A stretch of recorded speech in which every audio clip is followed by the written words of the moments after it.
আসসালামু আলাইকুম। আমি প্রফেসর ডক্টর আজমেরি সুলতানা বলছি। আমি কর্মরত আছি ডক্টর এমআর খান শিশু হসপিটালে পেডিয়াট্রিক্স বিভাগে অধ্যাপক হিসেবে এবং আমি নিয়মিত রোগী দেখছি ল্যাবে মালিবাগ শাখায়। আজকে আমি কথা বলবো বাচ্চাদের কিডনিজনিত এবং কিছু সমস্যা নিয়ে এবং আমরা আরও কিছু বলবো যে ইদানিং প্রায়শই দেখা যাচ্ছে যে মায়েরা, আমাদের এখনকার মায়েরা, তারা তাদের বাচ্চাদের 6 মাস বয়স হলে যে খাবার শুরু করবে সে খাবারে লবণ দিচ্ছে না। এটা কতটুকু যুক্তিযুক্ত? বাচ্চারা যাদের কিডনি সমস্যা আছে তারা কিছু সিমটম বা উপসর্গ নিয়ে দেখা দেয় এবং যদি আমরা এটা দ্রুত শনাক্ত করতে পারি তাহলে তাদের কিডনি রোগ শনাক্ত করা সম্ভব এবং এর প্রতিহত করা সম্ভব এবং অনেক সময় কিডনি বিকল হয়ে যাওয়াও প্রতিরোধ করা সম্ভব। অনেক শিশুরাই জন্মগতভাবে কিছু ত্রুটি নিয়ে জন্মগ্রহণ করে এবং পরবর্তীতে তাদের কিডনির জটিল রোগ দেখা যায়। এর মধ্যে আছে কনজেনিটাল অ্যানোমেলিস অফ কিডনি। দেখা যায় বাচ্চার প্রস্রাবের রাস্তায় কিছু ভাল্ব থাকে যাকে আমরা বলি পোস্টিউরিটার ভাল্ব, সেটা খুবই কমন। এই ধরনের শিশুদের প্রস্রাবের যে গতি সেটা কন্টিনিউয়াস হবে না। দেখা যাবে বাচ্চার প্রস্রাবের ফ্লোটা থেকে থেকে হচ্ছে, বাচ্চা খুব জোর দিয়ে প্রস্রাব করছে, প্রস্রাবটা ক্লিয়ার করে করছে না। সেক্ষেত্রে আমাকে অবশ্যই দেখতে হবে যে বাচ্চার পোস্টিউরিটার ভাল্ব আছে কিনা এবং অবশ্যই একজন বাচ্চাদের কিডনি ডাক্তারের সাথে কথা বলতে হবে। আমাদের বাংলাদেশে অনেক পেডিয়াট্রিক নেফ্রোলজিস্ট আছে ঢাকায়, ঢাকার বাইরে। তাদের সাথেও বাচ্চার বাবা মায়েরা কনসাল্ট করতে পারেন বা উপদেশ নিতে পারেন। তারপর কিছু বাচ্চা আছে যারা স্কুল গোয়িং বা একটু বড় বয়স্ক বাচ্চা, সে বয়স বাচ্চাদের দেখা যায় যে তাদের হঠাৎ করে গা ফুলে গেছে, পায়ে পানি এসেছে, প্রস্রাব লাল হচ্ছে বা প্রস্রাব হচ্ছে না। সেক্ষেত্রে গ্লোমেরুলোনেফ্রাইটিস নামে একটি রোগ হওয়ার চান্স থাকে এবং নেফ্রোটিক সিনড্রোম নামে একটি রোগ হওয়ার চান্স থাকে। নেফ্রোটিক সিনড্রোম এবং গ্লোমেরুলোনেফ্রাইটিস খুব কমন বাচ্চাদের কিডনি রোগ এবং খুব ভালো কথা যে নেফ্রোটিক সিনড্রোম রোগটার চিকিৎসা বাংলাদেশেই আছে এবং এই চিকিৎসায় রোগীগুলো ভালোও থাকে। এবং গ্লোমেরুলোনেফ্রাইটিস যে রোগটা, যেটাতে বাচ্চার প্রস্রাব কমে যায়, প্রস্রাবের সাথে রক্ত যেতে পারে, প্রেশার বেড়ে যেতে পারে, এটা অনেক সময় দেখা যায় যে এই অনেকের চামড়ায় কোনো যদি ইনফেকশন হয় বা স্ক্যাবিস হয়, রিসেন্টলি অনেক স্ক্যাবিস বেড়ে গেছে বন্যার পরবর্তী সময়ে এবং অ্যাকিউট গ্লোমেরুলোনেফ্রাইটিসও বেড়ে গেছে। এ সম্পর্কে আমাদের একটু সচেতন হতে হবে, কারণ স্কিনের রোগ বা গলায় ইনফেকশনের পরবর্তীতে 7 থেকে 14 দিনের পরে দেখা যায় যে বাচ্চাদের গা ফুলে যাচ্ছে, প্রস্রাব কমে যাচ্ছে। তখন অবশ্যই আপনাকে ডাক্তারের পরামর্শ নিতে হবে যে তার কিডনিটা এফেক্ট হলো কিনা। আর প্রায়শই দেখা যাচ্ছে যে বাচ্চার মায়েরা বাচ্চার খাবারে লবণ দিচ্ছে না এই ভয়ে যে বাচ্চার কিডনি নষ্ট হয়ে যেতে পারে এবং অনেক নিউট্রিশনিস্টও বলছেন যে চিনি দেওয়া যাবে না, চিনি ক্ষতিকর, বাচ্চার খাবারে লবণ ক্ষতিকর। তো কতটুকু লবণ ক্ষতিকর? বাচ্চাকে স্বাদমতো লবণ আপনি অবশ্যই দিতে পারবেন এবং খাবারে স্বাদমতো লবণ না দিলে যে প্রবলেম বা কনসিকুয়েন্সগুলি হচ্ছে সেটা হচ্ছে বাচ্চা ঠিকমতো খাবার নিতে চাচ্ছে না, যেহেতু খাবারটা টেস্টলেস হচ্ছে এবং ফোর্স ফিডিং হচ্ছে, বাচ্চা খাবারে অনীহা দেখা যাচ্ছে। এবং এমনিতেও আমাদের অ্যাডিকুয়েট সোডিয়াম দরকার হয়। সোডিয়াম ক্লোরাইড আমাদের শরীরে আমাদের যে সোডিয়াম পটাশিয়াম পাম্প আছে এগুলো মেনটেন করার জন্য দরকার হয়। দেখা গেছে বিভিন্ন মেটা অ্যানালাইসিসের রিভিউ যে এভিডেন্স বেস বলেছেন যে এটা একটা হাইপোথেসিস ছিল যে অতিরিক্ত সোডিয়াম বাচ্চার কিডনিতে সমস্যা করে কিনা।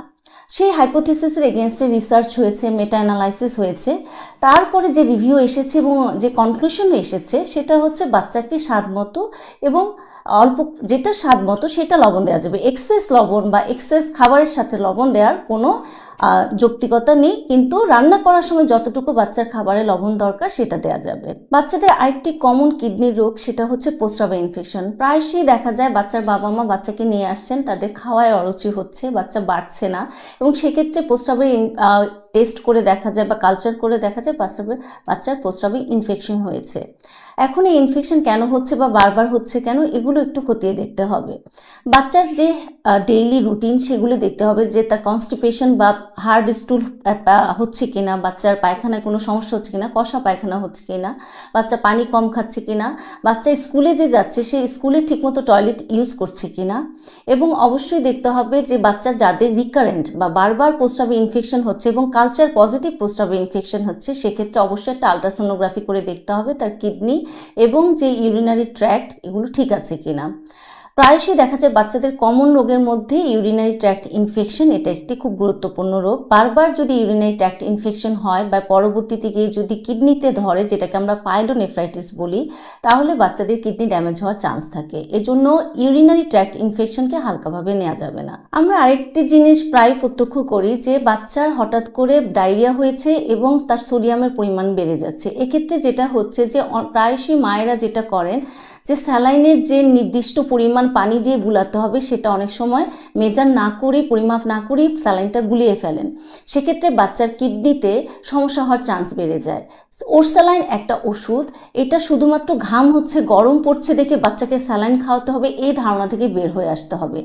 এটা কখনোই বাচ্চা ঘামাচ্ছে, বাচ্চা খাচ্ছে না দেখে আমি স্যালাইন খাওয়াবো, এটা করা যাবে না। বাচ্চার যদি ডায়রিয়া হয়, ভমিটিং থাকে, তাহলে সেক্ষেত্রে আপনি পরিপূরক হিসেবে খাবার স্যালাইন দিতে হবে এবং সেটা অবশ্যই একটি 500 ml এর কন্টেইনার যেটা মেজার করা যায়, সেই মেজারমেন্টের উপরে আপনি 500 ml এর একটা পানিতে 500 ml এর প্যাকেট দিয়ে স্যালাইনটা গুলাতে হবে এবং স্যালাইনটা তখন বাচ্চাকে অল্প করে দিতে হবে।